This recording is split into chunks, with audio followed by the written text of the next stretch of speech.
Gun owners of Reddit, what is your reason to own firearms? Same. When you get into the really long ranges, it's almost meditative. Control your breathing. Control your heart rate. Keep muscles tense but relaxed. Watch the wind. Wait, see that moment where everything is lined up. The wind is moving in a way you understand. Breath in. Relax. Don't twitch on the recoil you're about to be punched with. Breath out. Find the natural pause of your empty lungs. Squeeze the trigger. Follow through. It's a bit off. Learn. Breath. Try again. I was robbed at knife point on my 18th birthday. The tweaker pushed the blade against my stomach sideways. I threw up my arms to the side and said, "Whoa man, I don't have a weapon." And he just looked me up and down and said alright, backed off, and proceeded to take all my stuff. I'll never forget how helpless I felt in that moment, and when he punched me in the face afterwards on his way out of the hotel room, and I just cried alone in the corner. I have carried a knife every single day of my life since, and if California would allow it, would carry a pistol as well. I definitely enjoy target shooting as a hobby, but after being a victim of violent crime, being at least marginally proficient in tools for self-defense feels critical to me. Those tools also include verbal de-escalation and crisis intervention skills, which should always be the first line if at all possible. I grew up around guns. My father owned guns and we were taught that they were not toys. Before we could ever use them, he required us to receive formal training in their use. I have grown up respecting them as tools. About 12 years ago, my wife, son and I were coming home from picking up two of my son's friends so they could spend the weekend with us. We came home to find two men robbing our house. I held the two thieves at gunpoint while my wife called the cops. We live in a rural town near a river and there is only one bridge across the river about 10 miles away. It took the cops nearly 20 minutes to get there. What would have happened if I wasn't armed I can't say, but I can say I'm forever glad they chose to comply with my commands and didn't escalate the threat, and I never was put in a position to have to fire. Number 1 is also my first reason. Grew up in a hunting house, not fanatical, but we hunted pheasant and deer in season, where guns were part of childhood education with absolutely zero tolerance for even joking about how they could be misused or mishandled. Some are heirlooms and others are for use at the range or in hunting, but they are all locked in a gun safe with trigger locks, etc. etc. I don't at all understand anyone casually toting a gun around like a toy. As for number 2, I'm sorry that happened to you. I can't imagine the adrenaline terror of that situation. It's lucky for everyone that you were all able to walk away.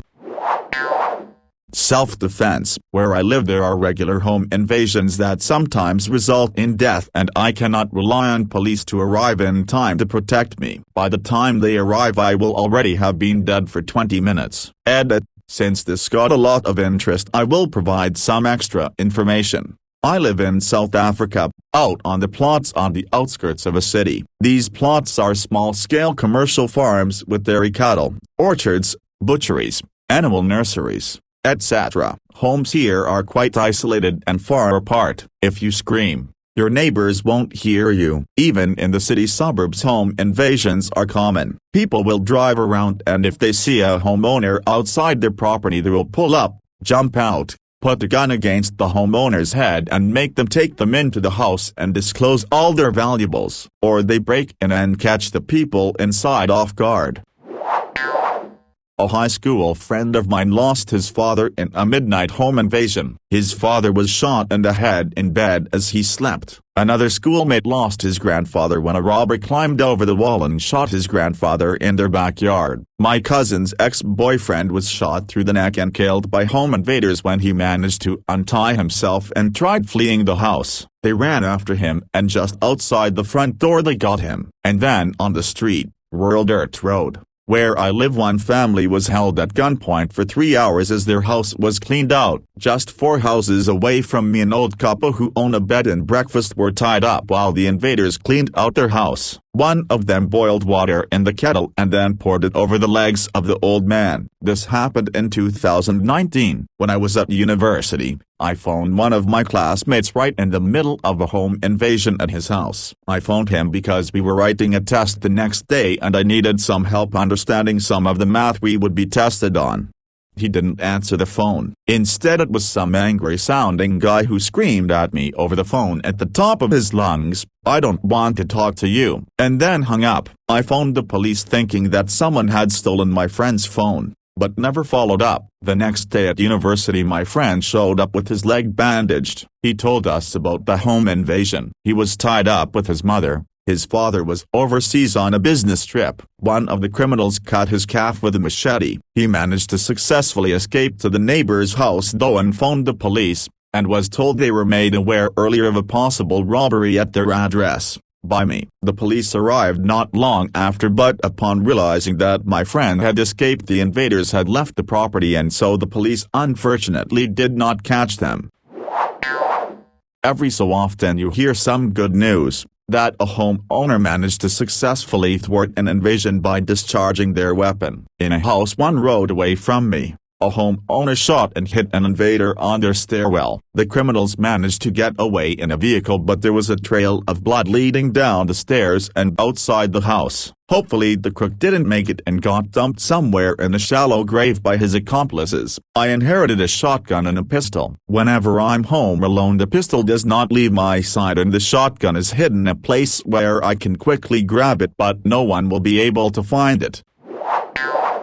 Most of my guns are heirlooms I've inherited and restored and I love to see that old wood come back to life and those dingy barrels shine up. One I'm not sure what to do with is my grandfather's L.C. Smith double-barrel 12-gauge that he used to put food on the table. He fired it without realizing there was a mud dauber nest in one barrel and blew both barrels apart. He sawed it off one too short to be legal, and although the serial number shows it to be much older than we thought, 1902, I think, it's just a few years too young to be exempted by the ATF. Dear ATF, I'm no longer in possession of the barrel. Life. Aside from hunting and helping farming relatives defending their cattle, the following really drove the need home. Working in high school a guy came at me with a knife to get into my workplace. Luckily my manager carried and was following me out and pulled his weapon. Guy stopped real quick. Shortly after high school, a 50-plus-year-old creeper waited behind the dumpster at work to jump a 15-year-old coworker. The manager there also carried and ended that. Also real quick, friend marries a woman with baggage. Her ex breaks into their place at night and attacks with a knife. He kept a gun on the nightstand and the ex ceased to be a threat. Fast forward and my son's just been born and now I've taken the hint and got a gun. In a new city and a man breaks into our home. Got the drop and he tore off. Nobody died in any but number 3. But I know for a fact at this point that my military parents and grandparents were always right. Guns are tools. And like all tools, it's the person holding them that determines how good or bad the work done with them is. Edit. Since I've seen several comments with some misconceptions, let me reiterate that 3 was a friend and not me, and all were in 3 different areas over a large amount of time. I'm 37 and have moved around a lot, and the more places you go the more you can get into strange circumstances. We have 1 AR, 1 shotgun, and 1 Glock. For us it's just the same as having a fire extinguisher. It's something that you wish you never have to use, but if that day ever comes, you'll be glad to have it. The world is a crazy place and you just never know. I'm by no means a gun nut, but I was in the military and I did have to serve 3.5 years overseas. Numerous tours in the Middle East. The world is one scary-ass place. Horrible things happen and horrible people exist. I pray America never turns that way. But if shit goes wild and we have to get the fuck out of Dodge, I'll be glad to have that R on my back when it's my job to protect my wife and 3 kids, because you can bet your ass they will have guns, whomever they may be. Self-defense, partly in the home, but majority for hiking in the woods. I'd rather not be a predator food. Great sport hobby, and always one I've shared with my dad, as well as friends. Everything from handguns to rifles to shotguns are fun in their own way. I particularly love trap shooting. Nothing more satisfying than nailing a moving target. Guns are timeless. and last forever. I've got guns from before from my grandfathers on both sides. Some of them still shoot, too. Both my grandfathers are gone, so they're nice heirlooms. If you're an intelligent, responsible owner, guns are very safe. They are tools and are toys. And one last note, every time the debate comes up, I state that roughly 60% of gun deaths in the US are suicides. We need to talk about mental health reform before we talk about gun laws.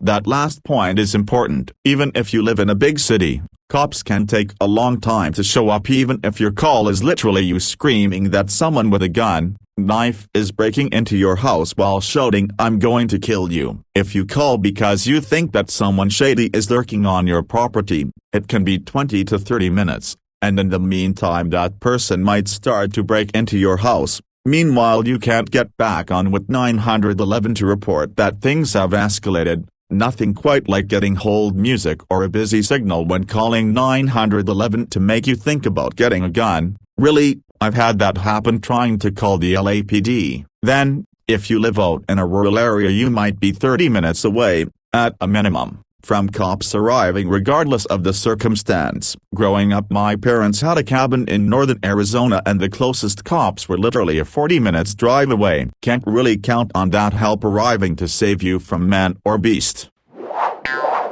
Myself personally defense. I was a single woman living alone in some dangerous cities when I was younger, so it brought peace of mind. I also took safety training classes for how to actually use it in a dangerous scenario so I didn't end up getting it taken and used on myself. My husband really enjoys target shooting and hunting as well. We almost exclusively eat meat he's hunted because if you can clean and package the meat yourself, it's a very cheap alternative to buying in a store. My entire family is also trained to use guns for the purpose of protecting our livestock. We raise cattle and calves can be coyote bait, so we often will have a gun with us when checking cows in case we spot a coyote messing with the cows.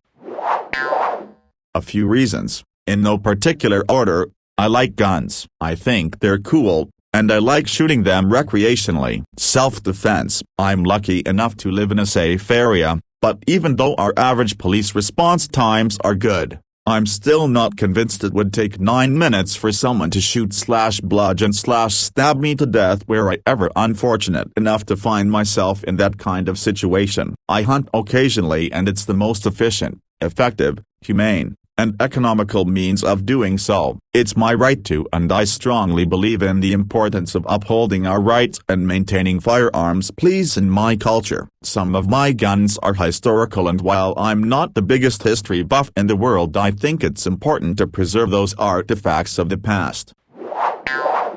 Shooting is very zen. Breath control, focus, a controlled squeeze until you're surprised the gun went off. A thing that rewards study and practice. Discipline. A lot of thinking goes on, well before you even point, no less put finger on trigger. 3. Commitment. You own what you've practiced, trained on, and stand by. You're not making a juvenile impulse purchase on a Challenger or a hot tub or a jet ski. You're sending 55 grains of lead that cannot be recalled, and that's a huge responsibility. This should be very sobering, and met with a very heavy weight of responsibility. You should have nightmares where you're not checking your backstop, not sure of why you're shooting. Only then should you be given the privilege, not a right to own a weapon like a modern firearm.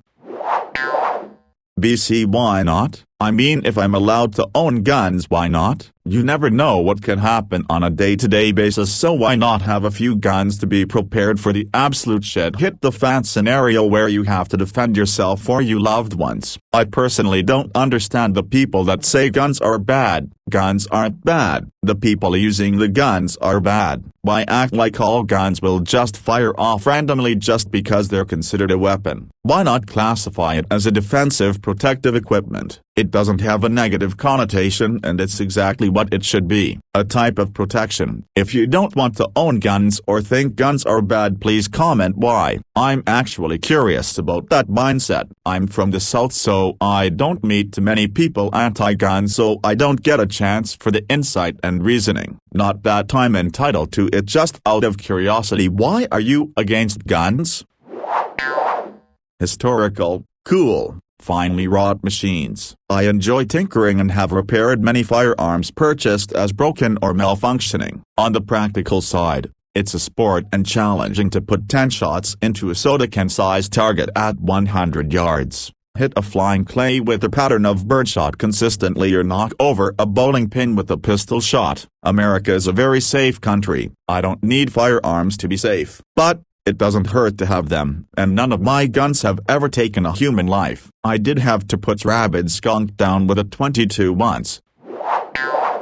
This might not be your typical answer, but I consider shooting a lifetime sport, and I don't like golf. I've shot many competitions, IDPA, USPSA, 3-gun, skeet, etc., and I've gained a lot of appreciation for honoring my skills and then talking about the technical details with like-minded individuals. Obviously the general image is a white male between the ages of 21-50, but I've shot competitions with everyone from a 12-year-old girl who went on to compete in the Olympics, to my shooting team of all Filipino Americans, except for me, whitey, to 80 and 90-year-olds. One of which only had one arm and could outshoot any of us with the pistol. Obviously guns are a hot political issue, now more than ever, but a lot of gun owners see it as a tool for sport, whether that be hunting, target shooting, or competition.